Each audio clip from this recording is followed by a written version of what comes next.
Coach, gentlemen, thanks again for coming here. We appreciate it. Coach, if you would to start us out with your thoughts on today's game. Yeah, I thought, West Liberty just made a few more plays. You got to give them credit. They never stopped playing. I think we led for most of the game, and they were very, very resilient. I thought really about the 7-minute mark, we started to miss a few, and they made the winning plays. I thought Devin was really, really locked in, really starting from the Glenville game. He worries me because I just think in March your guards are going to carry you. You watch March Madness, and the guards really have an effect this time of year. But tough loss. We're very, very disappointed. Nobody likes to lose. I thought it was a terrible game, really. I thought both teams really pressed. I thought all three games, none of the players, there's certain players really played well, but these kids are way better than that. Look at the scores. West Liberty averages 100. We average 100. All our scores have been wacky. And I was joking with the official about it, but I just think they were trying so hard. And sometimes when you have two heavyweights, the game's a little bit ugly. But hats off to West Lib. Questions? Sharon, is it frustrating coaching against a team like that? Because normally, situation with a normal team, you get them down 11, they start doing things that maybe they're not accustomed to doing. West Liberty always seems to play through it. Yeah, they just their intelligence factor is really, really high. They don't get too high, they don't get too low. When you've won as many games as those players have, and you've played on the national stage, how many ever fans we had here tonight, that's not gonna affect those kids. It's not gonna affect David Dennis, Devin Hone. They've played in Final Fours. But yeah, it is frustrating because usually when we get teams down 10 or 11, we try to take it to 18, 20. But unfortunately, we just couldn't do that tonight. 65 points. It was, we had 34 at halftime. I thought there's no way we go a whole nother half. But you got to give them credit. They really guarded. Is that kind of a misnomer about at least the top teams in this league because of the points you put up? I think people from afar look at it and say, that's just running gun basketball. The top teams in this league defend hard. Yeah, the top teams find ways to win. Like West Lib could have went home 2 nights ago. You know what I mean? They were down 4, I think, with like 2:30 to go, and they win the game. That's what the good teams do. The Wheelings, the West Libs. We've been fortunate enough this year to really be on a run. I just think winning teams and winning cultures find a way to win those plays, and they just made one more than us tonight. All the games been really, really good. If you look at all the possessions, they've just been a couple better than us, and it's frustrating. Guys, we've been a pretty good free throw shooting team most of the season. Thomas, so you stepped to the line with 4:59, a chance to give Fairmont a 10-point lead with a 1-and-1, didn't convert. Matt later had a chance to give Fairmont a lead, down 64-65 and missed 2. Uncharacteristic of you guys, and I know it had to be frustrating for you. Yeah, well, it always sucks when you miss free throws in a situation like that. But I believe there was stuff before that. Probably about 10 minutes left in the game. We're up 10. Like Coach said, we try to push the lead, and it's the little things really. They made a little more effort on when it came down to the clutch.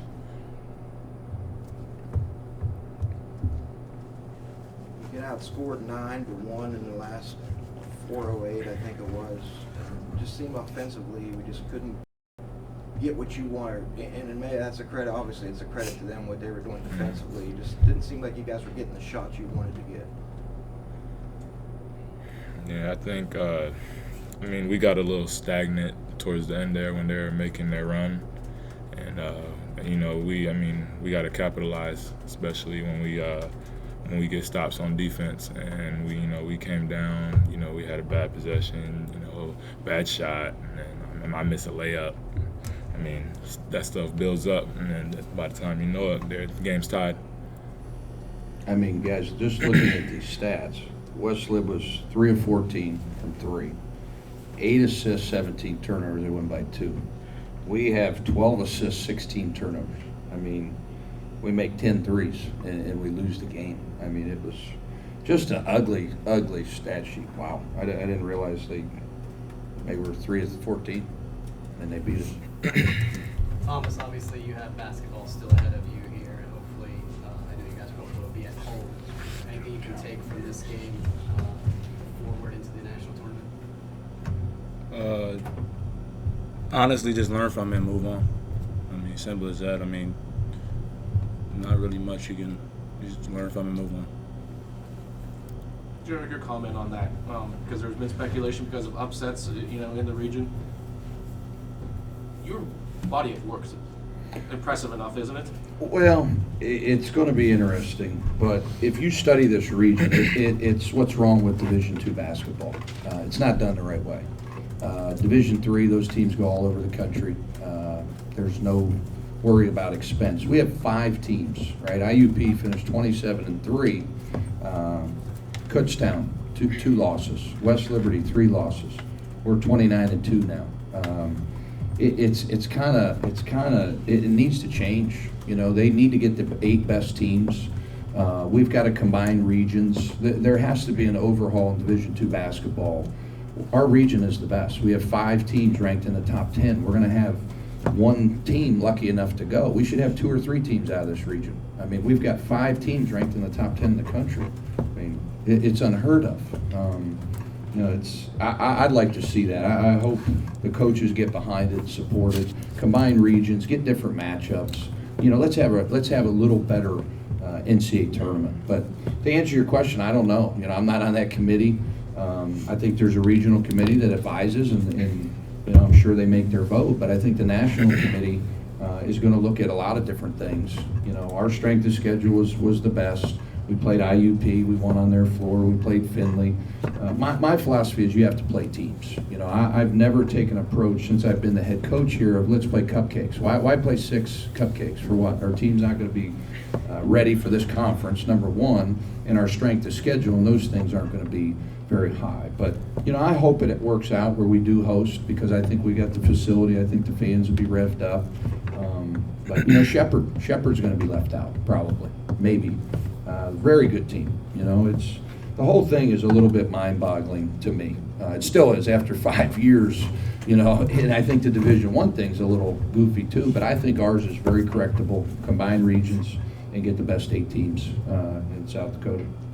Jared, at some point, do you start asking yourself, what do you have to do? I think they're 12, since you've been here, West Liberty's 12-3 against you guys. All 3 wins were your at your place. Yep. Now I know you know that because I know you're a numbers guy. Do you think every time you go into games like this, is this going to be it, or what do I have to do? No, I don't think you sit around and feel sorry for yourself. We can't do that, but we're also very we understand that. That's what drove us all year to win the regular season title and beat some of those teams. And this series isn't over. There's a real good opportunity. It's going to be round 4. Usually we play 4 or 5 times in Division II. So, no, I think it's very frustrating. But, what are you going to do? You got to keep plugging away. Let's just hope at least you guys are on the opposite side of the bracket. Yeah, it'd be good to play in a regional final in Fairmont, hopefully.